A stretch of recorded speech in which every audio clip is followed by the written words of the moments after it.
When I played Red Dead Redemption 2, I was enthralled by its story, setting, and characters, yet I felt exactly like Jakey did. The mission design is at odds with the open world premise. You can't approach them in any other way than the devs intended.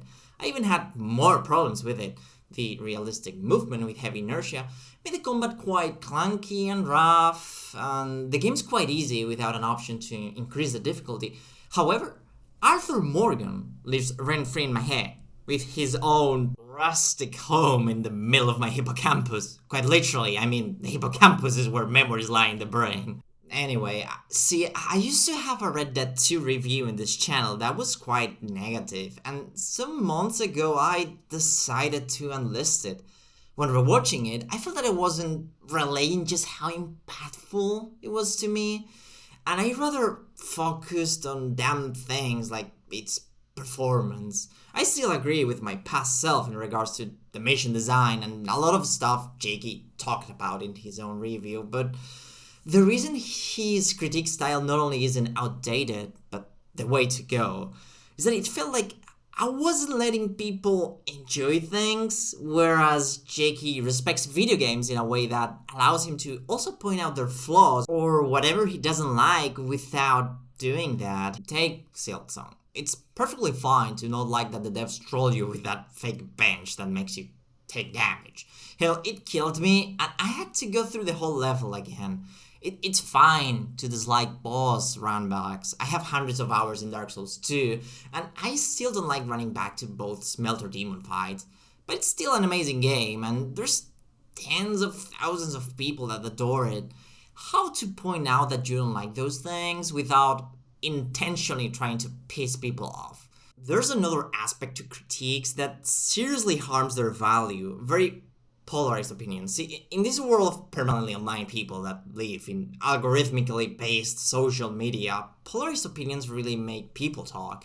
And what makes people talk and engage with content is what makes them spend more time in social media, which in turn gives these businesses advertisement money. And it's pretty well known in psychology that we humans have a strong bias towards negativity. So that creates a perfect storm of takes that are devoid of nuance. So we need the Jakeys of this world, the people that offer their opinion without feeling the need to exaggerate. And yes, sometimes a game will be so inherently problematic that your opinion will be somewhat polarizing. And I think during those times is when a person needs the most restraint when giving their opinion. I received a lot of negativity that time I talked about my first impressions on Starfield, and I showed way more restraint than when I dealt with Red Dead 2. There's people that like it, obviously, and respecting that while acknowledging its myriad of problems is surely a challenge.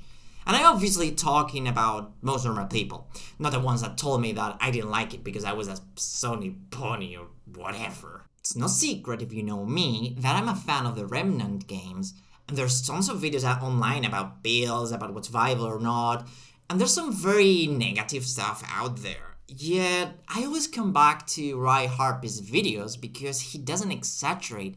He just says what he thinks is good or bad, and he knows a ton about these games. Which is why the devs go and listen to him the most.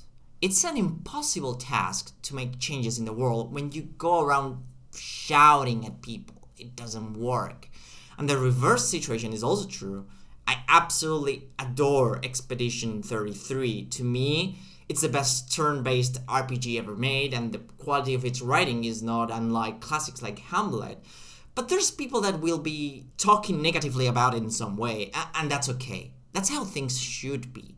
I shouldn't be angry at people for having a different opinion. Marcus Aurelius said in his Meditations, "Things themselves have no inherent power to form our opinions." If someone says something, it doesn't mean I need to have an immediate response to it or a conscious opinion about it.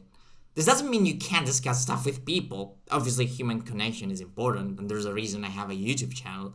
Sometimes it's fun to share our thoughts, but nothing in the world forces you to have an opinion, and much less be an ass to someone. Anyway, I'm going to binge some of the older Jakey videos again. Meanwhile, feel free to criticize me in the silly ranking of Souls-likes I made a while back. And if you like this video, this is YouTube, you know what to do.